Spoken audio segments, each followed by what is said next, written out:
Good morning friends, समित life में अगर YouTube channel पे आप लोगों का स्वागत है। देखिए दोस्तों, आज के सेशन में पढ़ने वाले फ्रेंड्स हम लोग ये आज का करंट अफेयर्स दोस्तों। आज दोस्तों हम लोग 5 जुलाई 2025 का करंट अफेयर्स करेंगे और यह सेशन दोस्तों आपके आगामी जितने सारे एग्जाम होने वाले हैं दोस्तों, सभी एग्जाम के पर्पज से बहुत ही महत्वपूर्ण सेशन रहने वाला है। सेशन आप लोग जरूर देखिएगा दोस्तों, और अच्छा लगेगा तो एक बार वीडियो को लाइक जरूर कर दीजिएगा। देखिए दोस्तों, आज का फर्स्ट क्वेश्चन है दोस्तों, विश्व यूएफओ दिवस कब मनाया जाता है फ्रेंड्स? विश्व यूएफओ दिवस कब मनाया जाता है फ्रेंड्स? ये 2 जुलाई को विश्व यूएफओ दिवस मनाया जाता है। सॉल्यूशन देखिए इसका फ्रेंड्स, कि हर साल 2 जुलाई को विश्व यूएफओ दिवस मनाया जाता है ताकि अज्ञात उड़न तस्करियों के बारे में जागरूकता बढ़ाई जा सके। इस दिन का मुख्य उद्देश्य सरकारों को यूएफओ देखे जाने से संबंधित फाइलों को सार्वजनिक करने के लिए प्रोत्साहित करना है। इसे पहली बार यूएफओ शोधकर्ता हाक्तान अकडोगन द्वारा 2001 में मनाया गया था। यह 1947 में। नेक्स्ट, इससे पहली बार यूएफओ शोधकर्ता हाक्तान अकडोगन द्वारा 2001 में मनाया गया था। यह 1947 के रोसवेल यूएफओ घटना की वर्षगांठ के रूप में मनाया जाता है। 2001 में विश्व यूएफओ दिवस संगठन WUFODO ने घोषणा की कि वह 2 जुलाई को विश्व यूएफओ दिवस के रूप में मनाएगा। यूएफओ एक अज्ञात उड़न वस्तु है जिसे तुरंत पहचाना या समझाया नहीं जा सकता है। दोस्तों देखिए, दुर्लभ डबल डेटोनेशन सुपरनोवा में कौन सा तारा शामिल है? देखिए, दुर्लभ डबल डेटोनेशन सुपरनोवा में कौन सा तारा शामिल है?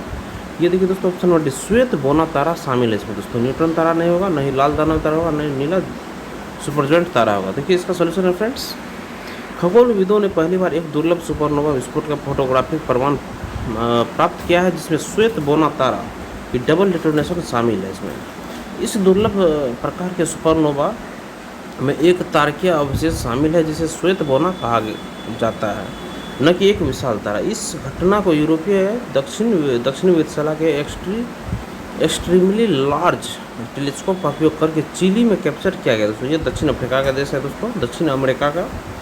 सुपरनोवा लार्ज मैगेलेनिड क्लाउड में हुआ है जो मिल्की वे के पास एक आकाशगंगा है और पृथ्वी से लगभग 1,60,000 प्रकाश वर्ष दूर है। प्रियम दास, जो कैनबरा ऑस्ट्रेलिया में university of New South Wales में खगोल भौतिकी में डॉक्टरेट के छात्र हैं, ने पुष्टि की है कि श्वेत बोना पूरी तरह से विघटित हो गया था। और निष्कर्ष देखिए दोस्तों, 2 जुलाई को नेचर एस्ट्रोनॉमी पत्रिका में प्रकाशित हुआ है दोस्तों। नेक्स्ट क्वेश्चन देखिए फ्रेंड्स, राष्ट्रीय स्टॉक एक्सचेंज NSE के अनुसार मई 2025 तक गुजरात के बाद कौन से 2 अन्य राज्य हैं जिनके पास 1 करोड़ से अधिक पंजीकृत शेयर बाजार निवेशक हैं? ये दोस्तों एक महाराष्ट्र हो जाएगा और एक उत्तर प्रदेश हो जाएगा दोस्तों। ठीक है दोस्तों, नवीनतम आंकड़ों के अनुसार राष्ट्रीय स्टॉक एक्सचेंज NSE द्वारा जारी गुजरात देश का तीसरा राज्य बन गया है जिसके पास 1 करोड़ से अधिक पंजीकृत शेयर बाजार निवेशक हैं। महाराष्ट्र और उत्तर प्रदेश अन्य 2 राज्य जिन्होंने इस उपलब्धि को हासिल किया, जो मिलकर भारत के कुल निवेशक आधार का 36% हिस्सा बनाते हैं। NSE के आंकड़ों के अनुसार मई 2025 तक देश में कुल पंजीकृत निवेशकों की संख्या लगभग 11.5 करोड़ थी। मई में ही 11 लाख से अधिक नए निवेशक जुड़े, जो महीने दर महीने 9% की वृद्धि दर्शाता है। यह 4 लगातार महीनों की गिरावट के बाद हुआ है। और उसके बाद देखिए फ्रेंड्स, ये मतलब कि ये लगातार 4 महीनों की गिरावट के बाद हुआ है दोस्तों। क्षेत्रवार में देखिए दोस्तों, उत्तर भारत 4.2 करोड़ निवेशक के साथ अग्रणी है। इसके बाद पश्चिम भारत दोस्तों 3.5 करोड़ और दक्षिण भारत दोस्तों 2.5 करोड़ और पूर्वी भारत 1.4 करोड़ निवेशक के साथ है दोस्तों ये। और भारतीय शोधकर्ताओं ने किस क्षेत्र में महत्वपूर्ण प्रगति की है कि ताकि सतत ऊर्जा भंडारण में सफलता प्राप्त की जा सके दोस्तों? तो ऑप्शन नंबर ए सही होगा, सुपर कैपेसिटर में दोस्तों। भारतीय शोधकर्ताओं ने किस क्षेत्र में महत्वपूर्ण प्रगति की है ताकि सतत ऊर्जा भंडारण में सफलता प्राप्त की जा सके दोस्तों? तो सुपर कैपेसिटर में दोस्तों। सोल्यूशन देखिए इसका, भारतीय शोधकर्ताओं ने सतत ऊर्जा भंडारण में एक बड़ी उपलब्धि हासिल की है। उन्होंने एक नया पदार्थ विकसित किया है जो सुपर कैपेसिटर के प्रदर्शन को काफ़ी हद तक सुधारता है। यह शोध केंद्र for nano and soft matter sciences Bengaluru द्वारा किया गया। इसे अलीगढ़ मुस्लिम विश्वविद्यालय AMU के सहयोग से अंजाम दिया गया। वैज्ञानिकों ने लेंथेनम डोप्ड सिल्वर न्यूबेट का एक संस्करण तैयार किया है और इस संशोधित यौगिक से ऊर्जा भंडारण क्षमता में काफ़ी वृद्धि होती है। पारंपरिक सुपर कैपेसिटर तेजी से चार्ज होते हैं लेकिन कम ऊर्जा घनत्व से ग्रस्त होते हैं। नया पदार्थ इस सीमा को चार्जिंग गति और भंडारण क्षमता दोनों में सुधार करके दूर करता है। नेक्स्ट क्वेश्चन है, पहला खेलो इंडिया वाटर स्पोर्ट्स फेस्टिवल कहाँ आयोजित होगा दोस्तों? तो ये ऑप्शन नंबर 20 होगा, डल झील श्रीनगर में ये आयोजित होगा। पहला खेलो इंडिया वाटर स्पोर्ट्स फेस्टिवल कहाँ आयोजित होगा फ्रेंड्स? ये डल झील श्रीनगर में आयोजित होगा। सोल्यूशन देखिए इसका, पहला खेलो इंडिया वाटर स्पोर्ट्स फेस्टिवल डल झील श्रीनगर में आयोजित होगा। यह आयोजन 21 से 23 अगस्त 2025 तक निर्धारित है। केंद्रीय मंत्री डॉक्टर मनसुख मांडविया ने इस फेस्टिवल की घोषणा की। यह आयोजन खेलो इंडिया कार्यक्रम के विस्तार का हिस्सा है। यह इस वर्ष की शुरुआत में दीव में आयोजित पहले बीच गेम्स के बाद हो रहा है। फेस्टिवल में 5 वाटर स्पोर्ट्स डिसिप्लिन्स शामिल होंगे और इनमें कयाकिंग और canoeing, rowing, water skiing, shikara racing और ड्रैगन बोट रेसिंग शामिल है। 36 राज्यों और केंद्र शासित प्रदेशों से 400 से अधिक एथलीट प्रतिस्पर्धा में भाग लेंगे। नेक्स्ट क्वेश्चन फ्रेंड्स, संयुक्त राष्ट्र सुरक्षा परिषद की अध्यक्षता पाकिस्तान ने कब संभाली है दोस्तों? तो ऑप्शन नंबर डी सही होगा, 1 जुलाई 2025 को संभाली। संयुक्त राष्ट्र सुरक्षा परिषद की अध्यक्षता पाकिस्तान ने कब संभाली दोस्तों? तो 1 जुलाई 2025 को संभाली है दोस्तों। सोल्यूशन देखिए फ्रेंड्स इसका, पाकिस्तान ने संयुक्त राष्ट्र सुरक्षा परिषद की अध्यक्षता 1 जुलाई 2025 को संभाली है दोस्तों।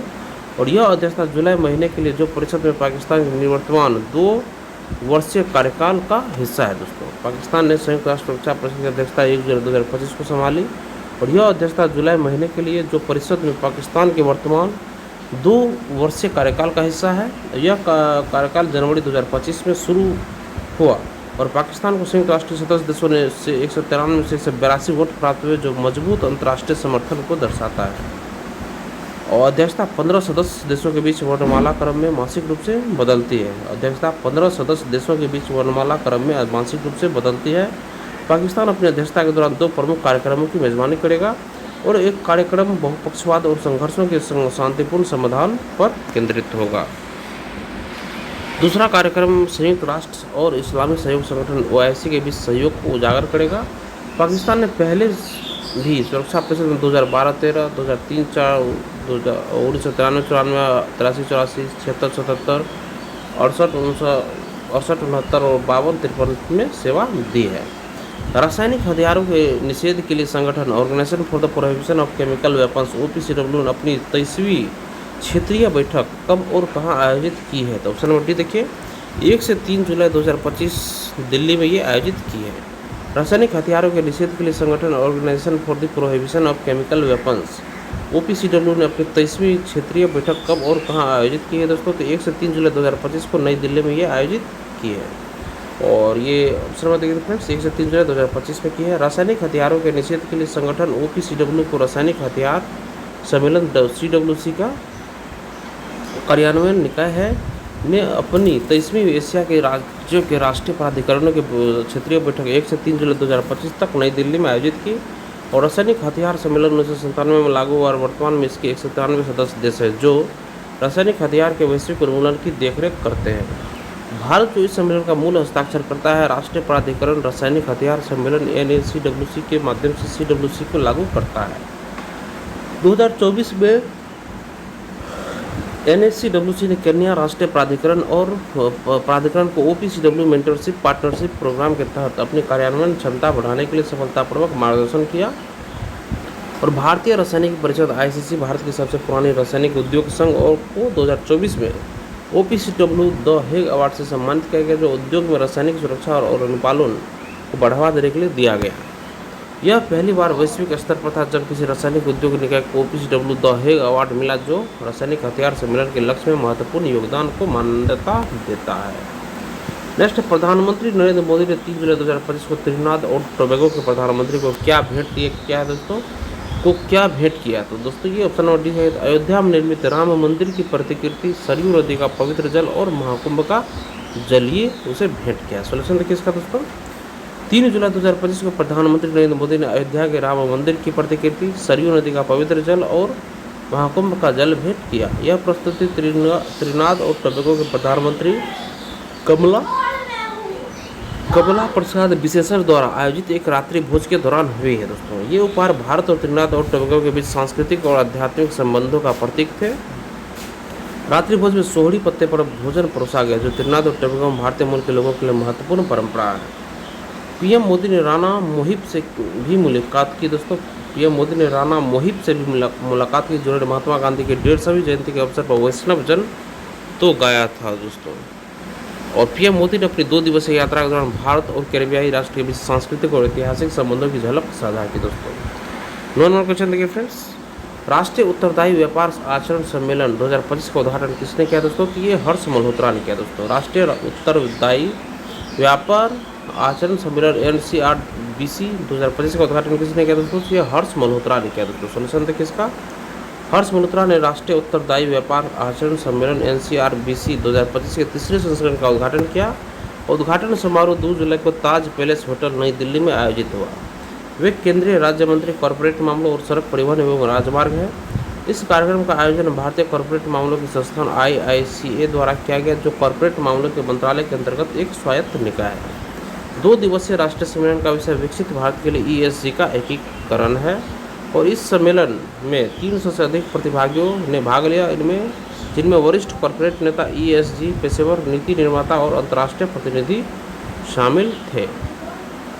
सम्मेलन का उद्देश्य उत्तरदायी व्यापार आचरण को भारत के 2047 तक के विकास की नींव के रूप में बढ़ावा देना है और NCRBC 2025 में कॉरपोरेट मामलों के मंत्रालय और कई साझेदार संगठनों द्वारा समर्थन प्राप्त है, जिनमें UNICEF India, partners in change, ICAI, ACCA, global alliance for improved nutrition access to nutrition initiative ILO और रिस्पॉन्सिबल बिजनेस अलायंस RBA शामिल है।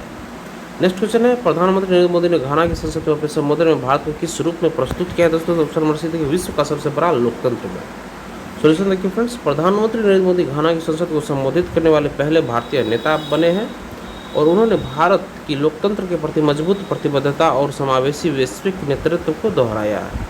और मोदी ने अंतर्राष्ट्रीय मामलों में वैश्विक दक्षिण की आवाज़ को बढ़ाने की आवश्यकता पर जोर दिया और प्रधानमंत्री ने भारत की पहचान को विश्व के सबसे बड़े लोकतंत्र के रूप में उजागर किया। उन्होंने भारत और घाना के साझा औपनिवेशिक इतिहास पर विचार किया है और मोदी ने घाना के पहले राष्ट्रपति डॉक्टर क्वामे नक्रुमा का उद्धरण देकर एकता को विभाजन पर प्राथमिकता देने की बात कही। उन्होंने कहा कि वैश्विक व्यवस्था, प्रौद्योगिकी और जनसांख्यिकी। और देखिए फ्रेंड्स, प्रधानमंत्री ने भारत की पहचान को विश्व के सबसे बड़े लोकतंत्र के रूप में उजागर किया। उन्होंने भारत और घाना के साझा औपनिवेशिक इतिहास का पर विचार किया। मोदी ने घाना के पहले राष्ट्रपति डॉक्टर क्वामे नक्रुमा का उद्धरण देकर एकता को विभाजन पर प्राथमिकता देने की बात कही। उन्होंने कहा कि वैश्विक व्यवस्था, प्रौद्योगिकी और जनसांख्यिकी परिवर्तनों के कारण विकसित हो रही है और सत्र का आयोजन घाना के संसद अध्यक्ष अल्बर्ट किंग्सफोर्ड सुमाना बागबीन द्वारा किया गया। भारत खो खो महासंघ के अध्यक्ष के रूप में सर्वसम्मति से फिर से किसे चुना गया दोस्तों? तो ऑप्शन नंबर देखिए, याद रखिए, सुधांशु मित्तल को। भारत खो खो महासंघ के अध्यक्ष के रूप में सर्वसम्मति से फिर से किसे चुना गया? सुधांशु मित्तल को चुना गया। सोल्यूशन देखिए इसका दोस्तों, सुधांशु मित्तल को भारत खो खो महासंघ के अध्यक्ष के रूप में 2025 से 2029 तक के 4 साल के कार्यकाल के लिए निर्विरोध पुनः चुना गया। नए शासी निकाय का चुनाव भारत खो खो महासंघ के मुख्यालय नई दिल्ली में हुआ है। पंजाब खो खो संघ के उपकार सिंह वर्क को नया महासचिव चुना गया है। पूर्व खो खो खिलाड़ी अश्विनी विपिन पाटिल और मोनिका एथलीट कमीशन का प्रतिनिधित्व करेंगी। भारत खो खो महासंघ की स्थापना 1955 में हुई थी। यह भारत में खो खो का शासी निकाय है और वैश्विक, राष्ट्रीय और अंतर्राष्ट्रीय कार्यक्रमों का आयोजन करता है। इसने खो खो विश्व कप के पहले संस्करण की सफलतापूर्वक मेजबानी की, जिसमें विभिन्न देशों की 20 पुरुष टीमों और 19 महिला टीमों ने भाग लिया है। हाल ही में किस भारतीय को राष्ट्रमंडल युवा शांति राजदूत नेटवर्क की कार्यकारी समिति के सदस्य के रूप में चुना गया है? तो ऑप्शन नंबर बी सही होगा, सुकन्या सोनोवाल को। सोल्यूशन किसका? सुकन्या सोनोवाल, जो असम के लखीमपुर जिले की निवासी है, राष्ट्रमंडल युवा शांति राजदूत के रूप में चुना गया है। उन्होंने राष्ट्रमंडल युवा शांति राजदूत नेटवर्क की कार्यकारी समिति के सदस्य के रूप में चुना गया है। वह संचार और जनसंपर्क प्रमुख के रूप में 2025 से 2027 तक 2 वर्ष की अवधि के लिए सेवा देंगे और CYPAN राष्ट्रमंडल युवा राजदूत पहल का हिस्सा है। राष्ट्रमंडल एशिया, अफ्रीका, यूरोप और प्रशांत के 56 स्वतंत्र देशों का एक संघ है। युवा राष्ट्रमंडल, जो राष्ट्रमंडल सचिवालय द्वारा समर्थित है, सदस्य देशों में युवा पहलों को बढ़ावा देता है। यह पहल युवाओं को गरीबी, जलवायु परिवर्तन और संघर्ष जैसे वैश्विक मुद्दों पर विचारों और दृष्टिकोण का आदान प्रदान करने में सक्षम बनाती है। सुकन्या सोनवाल वर्तमान में भारतीय प्रौद्योगिकी संस्थान IIT गुवाहाटी में बायो साइंसेस और बायो इंजीनियरिंग में चौथे वर्ष की बीटेक छात्रा है। और देखिए फ्रेंड्स, इसी के साथ हमारा सेशन आज यहीं पे खत्म होता है दोस्तों। सेशन अगर आप लोगों को पसंद आया दोस्तों तो सेशन को एक लाइक जरूर कर दीजिएगा और किसी एक व्हाट्सएप ग्रुप में इस वीडियो को जरूर शेयर कर दीजिएगा दोस्तों। चैनल को सब्सक्राइब कर लीजिए और लेटेस्ट इन्फॉर्मेशन पाने के लिए बेल आइकन के बटन को दोस्तों आप लोग जरूर दबा लीजिएगा। धन्यवाद दोस्तों, आपका दिन शुभ हो।